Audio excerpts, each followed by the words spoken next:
هذول ثلاثة شباب في إحدى المحافظات وكانوا يتعاطون حبوب مخدرة. نسأل الله السلامة. نسأل الله السلامة والعافية. الحاصل أن الحبوب أنهتهم ماديا، ما عاد يملكون ولا ريال. راحوا لهذا يبون يشترون منه، قال فلوس، راحوا للثاني فلوس، راح الثالث فلوس، مع أنه يعني يعرفونهم وزباينهم لكن ما فيهم خير، لا هم لا اللي يبيع ولا اللي يشتري. هذه ما فيها مجلة. بالتالي يبون هالبلاء هذا. واحد معهم مع السيارة ونيت، وقعدوا يدورون في هالمحافظة هذه. الكلام هذا عام 1982 ميلادي، تو لا بعد جت اتصالات ولا بعد جت. فهم يدورون الظهر، الا والله فيه ذاك الرجال في هال50 من عمره طالع من البنك. الرجال هذا معروف في الديره ولا هو بيسوق، لكنه راعي غنم. قالوا وش جايب ان فلان في البنك؟ والله ما غير جاي يسحب فلوس. تكلموا فيه، قال واحد العلم عندي فلان هذا بايع غنم امس على ولد عمي فلان ومعطيه شيك، وهذا والله ما يعرف الشيك ما الشيك جاي يبي يصرف. قالوا بس معه فلوس، وقف عنده. خذوا لفه وجو من ورا البنك، وقفوا عنده. ركب، ارحب يا ابو فلان، ركب نوصلك بيتك. هو شمس ويبي سياره توصله بيته، وهم يشوفونه حط الظرف في جيبه وهو طالع. قالوا نبي الحذيه. الحذيه معروفه يعني عطنا من اللي معك. قال ما ابي حذيه ولا بدراهم. قالوا سيف ما بدراهم، طلع من البنك. قال مسدد الفواتير، يتصدق عنهم. هو بوانس لهم بالحيل لكن يبي السياره بالعربي. قالوا الا انت بايع غنم وعطنا يا اخو. قال ايه منه كلمه منهم كلمه، زاد الكلام ما هم معطيهم فلوس بالعربي، هو عارفهم. السواق نسال الله السلامه، ما نقول اثار المخدرات، ما عادوا في شعوره، يبي مخدرات وبس. قام طلع سكين من درج السياره وطعنه. يوم طعنه مد يده وخذ الظرف اللي في مخباته وفتح الباب ودفه. طاح الرجال صريع، انحاش بالسياره، انطلق بالسياره. يوم راح له يجي له 5 كيلو اللي وراء من يوم ما طعنه. طعنت يا المجنون بيذبحونا معك، احنا ما قلنا نذبحه، ما اتفقنا نذبح. قالوا شو تبون يعطوني الفلوس؟ انتم مجنن، ما معطيني الدراهم هلا بذبح. قال واحد منهم والله اني لبلغ عليك. قال تبلغ علي انا وانا ماخذ الفلوس لي ولك؟ وهو يوقف وينزلون الثلاثه ويتضاربون الثلاثه. السواق هو اكبر منهم بسنتين، ضرب الاول، الثاني تقل فتر حيله شوي وتعافر هو وياه لين السكين اللي طعن بها الاول في جيبه طلعها وعطاها اياه. شوف الجنون، مخدرات هذه ما توديك الا الداهيه، ونهايتها لا تحمد عقبه. طعن الثاني، يوم طعنه طول الله حماركم الا غرقان في دم.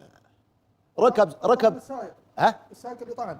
اي حط طعن الثاني، هذا ثاني يصير يعله، وهو طعمك يشغل سيارته وينطلق ويعرض الخط السريع وهو ينطلق. وين هو رايح؟ ما معك خبر، مرتاع وخايف وخلاص مسكوني بيمسكوني. المهم انه سرى نهارك كله لين جليل. يوم جليل لما عاد يدري وين هو فيه، ولا انا واقفين عند شبك المطار، ولا ما عاد يقدر يتحرك. طف السياره وانسدح ورا ونام. خذ له يمكن ساعه ما ادري لا السفتي يشتغل. اي الدوريات عنده امن، ما ممنوع تنوم هذا المكان. وش عندك؟ ويوم قام شاف الدوريات قام يرجف قلبه، قال طرحوني مسكوني. ما في شيء، ما سويت شيء. قالوا احنا ما قلنا لكم مسوي شيء، بس يكاد المريب ان يقولوا خذوني. قال انا ما سويت شيء. قالوا احنا عارفين بس هنا ممنوع تنوم. قال انا مسافر. قال لي نم في اللي تبي بس هنا لا، احنا مسؤولين عن المكان ذا. قال ليش المكان ذا؟ وش؟ قال هذا المطار. قال المطار؟ انا كيف راح اتعلم بالي المطار؟ ان قعدت اليوم ولا بكره ولا بعد بيمسكوني، خلاني اسافر انا بنحاش. المهم طال عمركم بكره الصبح وهو عند الجوازات. تعرفون على بال ما التعميم ذاك الوقت والتعاميم وتاصل وكذا ويعمم ورقم اللوحه يعني تاخذ وقت. فهو طلع جوازه واتجه لاقرب مركز شركه سفر وسياحه حجوزات. دخل عليها لا في ذاك الموظف، لين الرجال مختلف. قال اسمع احجز لي. كم معه هالحين في جيبه؟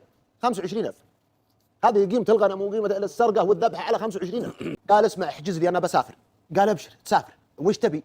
وين تبي تسافر؟ قال ما ادري. قال عجيب، ما في حد ما تدري وين بيسافر، لازم تعرف وانت بتسافر. قال يا اخوي انا اقلعني وبس انا بسافر. قال طيب وانت تبي طبيعه، تبي بحر؟ قال يا اخوي ابي الشيطان الرجيم اقلعني الله يقلعك وبس، لا تبلشني. ابي مكان ما يعرفه مسلم. قال غريب مكان ما. طيب يعني من باب الضحك قال تبي تروح لفرنش جيانا؟ قال وش ذي فرنش جيانا؟ قال هذه دوله ما قد حجاها. قال لي انا بروح له ابيها ودني له. قال ذي بعيده ورحلات وتعب. قال انا بروح لفرنش جيانا، ها اللي تقول ذي انا ودني له بس الحين امشي. قال لي ما يخاف الحين طلع حاسب. كم التذكره لحالها باكثر من 12,000 التذاكر. طلعه من الرياض للبحرين، لبنان، الفرنسا، من فرنسا الى فرنش جيانا. جلس في الرحلات هذه في المطارات يمكن يومين 3 ايام وهو لا ينام وحالته قشره. تخيلوا وضعه نزل بعد 3 يوم في فرنش جيانا، لا عارف ولا معروف ولا عارف لغه ولا عارف شيء ابد. نزل في الديره تقريبا جزئين طبقيه، طبقه عاليه فنادق واقتصاد وطبقه كادحه تعبانه. فهو نزل وداخل في البلد ما عاد يدري يروح ولا يدري وين يجي، ما تجوع حتى كلامهم ما يعرفه، فلوسهم ما عرف صرفها، ما عرف شيء، ضايع في عالم اخر. فقام يمشي معهم لين طواه الجوع. اخر شيء صار يشتري، يقول ها ابي اكل بس، وكل واحد يوخر عنه.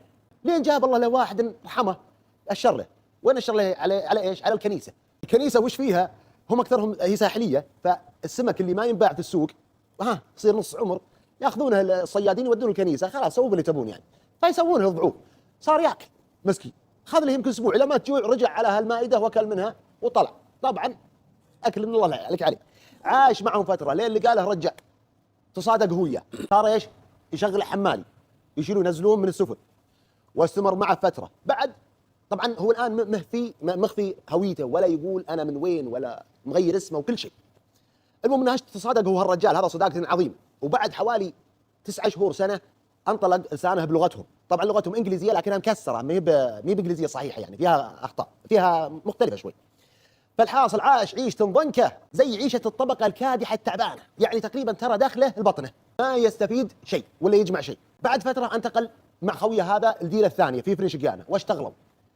يوم من الايام لقى الظهر، طبعا طبيعتهم كلهم طبيعتهم الظهر الشمس حامية ساحلية، فيريحون تحت الشجر يتسلقون وينامون شوي الظهر مقيال.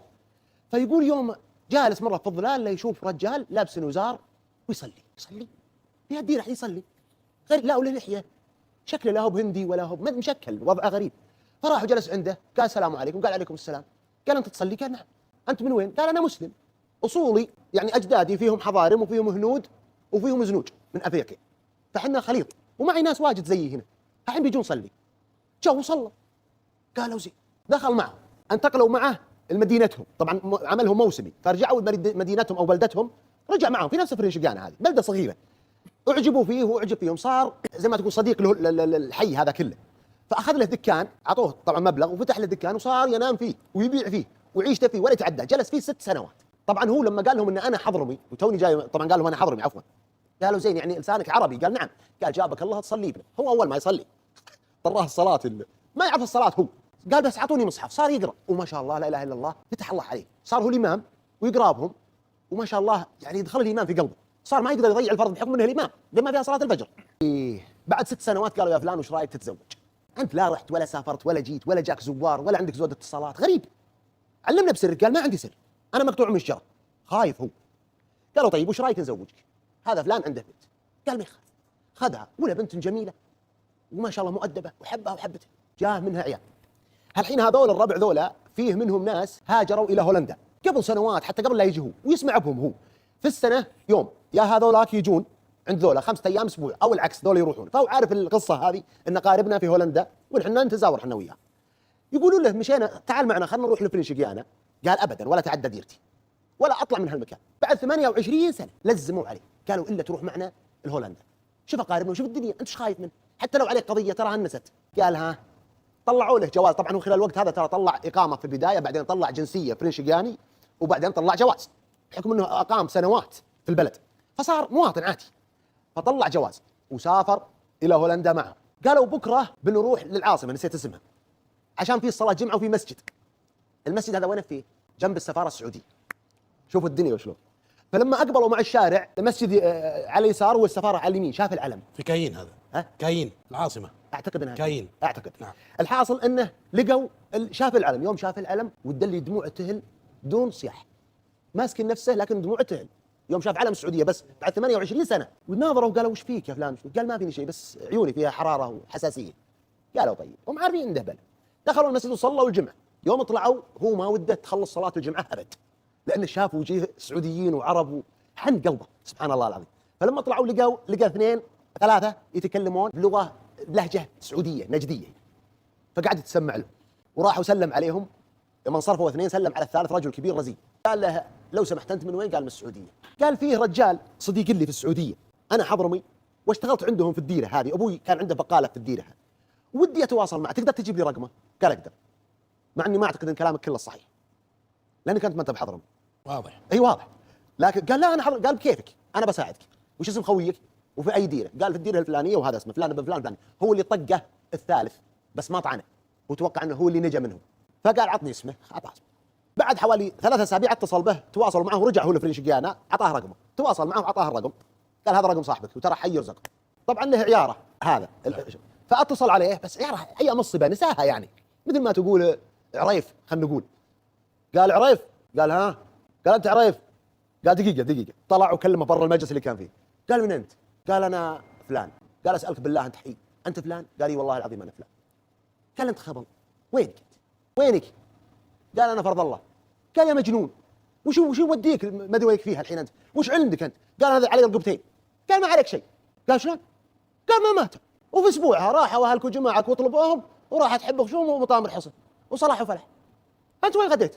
قال انا 28 سنه. 28 سنه. قال والله انها منتهيه ما كملت اسبوعين القضايا اللي وكلنا عقلنا وكبرنا وتركنا بلاوينا ذيك. انت مضيع نفسك. قال تعال تواصل مع الاهلي. قال ابوك مات وامك ماتت واخوك فلان يطلب كل حل، بقى عيالهم. قال طيب رجع الرجال، عاد بنختصرها، رجع الرجال يوم رجع جل ديرته وراح لبيت ابوه. يوم جاء بيت ابوه له بيت شعبي قديم اللي كانوا ساكنينه، ولا ولد اخوه حاطه مستودع، حاط له محل تجاري وحاط بيت جده ذا مستودع. لقى الولد ولد في 25 26 سنه. قال السلام عليكم. وعليكم السلام. قال انا ابي اهل هالبيت. قال اهل هالبيت فنيوا يا عم، لكن اقرط معنا في بيتنا. قال ان شاء الله. انت من انت؟ قال انا فلان ابن. قال ابن فلان. قال ايوه نعم اجاب اروح معك. ابوك موجود؟ قال الله في البيت. قال ذهب الدله يلا انا وراك. يتصل قال ترى معي رجال ما اعرف بس اني لقيته عند بيت جدي. قال الله يحييه. تقابلوا. يوم دخل المجلس قال مرحبا مرحبا. هذا اخوك تسبر شوي في السن وقل شوفه، فز وسلم عليه يا هلا يا هلا بالضيف الله حيه يلا حيه. يوم اقبل وضبط يده قال ما عرفتني يا اخوي فلان. قال فلان وهو يخم. قال راح يا ولدي عزم عمانك وعماتك كلهم قل لا يتاخر منهم احد ترى اخوهم جاء. الله اكبر. عقب 28 او 29 سنه ويجي ويجلس معهم ويستانسوا. قالوا عاد ارجع تعال بعيالك وعيش معنا. قال ما عاد تصلح. طبعا هو هناك تطور نشاطه وصار عنده شركه وتاجر صار بخير، فصار من اهل البلد هناك. أنا قال عيشتي هناك والله انها شوفتكم احب لي، لكن هناك مصلحتي ما عاد اقدر اعيش هنا. فرجع وعاش هناك وصار يتواصل معهم في رمضان وفي اتصالات وكذا. وهذه سالفته وسلامتكم. ولكن جبناها يعني سبحان الله. شوف ان المخدرات الدنيا اول شيء غريبه سبحان الله احداثها، والمخدرات ما تودي الخير يا جماعه الخير. وسلامتكم. وهذا الرجل يعني الله عز وجل لطف به. نعم. انه هذول ما ماتوا. اي والله. لان ليست القضيه قضيه انهم اسمحوا ولا ما اسمحوا. القضيه قضيه قول الله عز وجل: ومن يقتل مؤمنا متعمدا فجزاؤه جهنم خالدا فيها. نعم. يعني قتل النفس ليست قضيه انهم اسمحوا وتكيت ولا ما اسمحوا، القضيه قضيه عند رب العالمين. فشوف المخدرات وش وصلتهم سبحان الله. هذا المغزى.